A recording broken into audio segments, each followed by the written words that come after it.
Je sais pas s'il y en a qui ont déjà remarqué ça au Japon, mais les Japonais ne mettent pas de chaussettes à leur bébé. Même en plein hiver, ils sortent de la maternité à l'âge de 5 ou 6 jours, sans chaussettes, juste avec une petite tenue comme ça.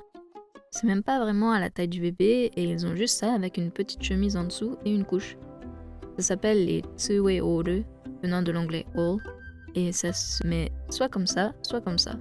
Donc en vrai, ça couvre pas du tout, alors le all, je sais pas trop où est-ce qu'il est. Et quand on va dans les magasins, jusqu'à l'âge de 6 mois environ, il y a vraiment que ça. J'ai dû récupérer tous les habits de ma fille en France parce que les pyjamas à pied, les chaussettes taille naissance, les bodys à la bonne taille, etc., ben ça existe quasiment pas. D'ailleurs, les tailles sont en centimètres au Japon et non en mois. Et le plus petit que vous trouverez, c'est du 50-60 cm.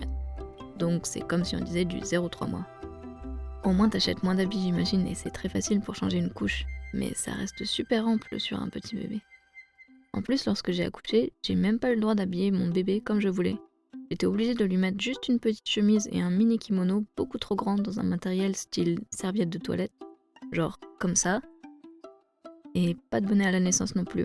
Je devais carrément lui mettre des chaussettes en cachette parce qu'il faisait pas si chaud que ça à la maternité, même au mois de mai.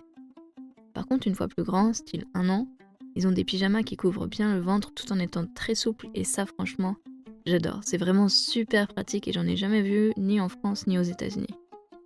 En parlant de choses que je ne comprends pas par rapport au bébé, c'est que certains Japonais, pas tous encore heureux, font du vélo comme ça, avec leurs enfants en écharpe ou en porte-bébé.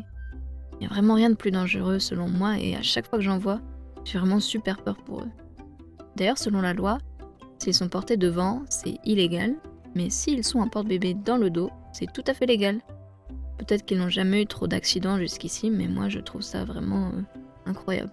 Du coup, si quelqu'un sait pourquoi c'est aussi différent, vraiment, éclairez-moi, parce que même après plus de 5 ans ici et avec un enfant, je comprends toujours pas. Sur ce, à la prochaine!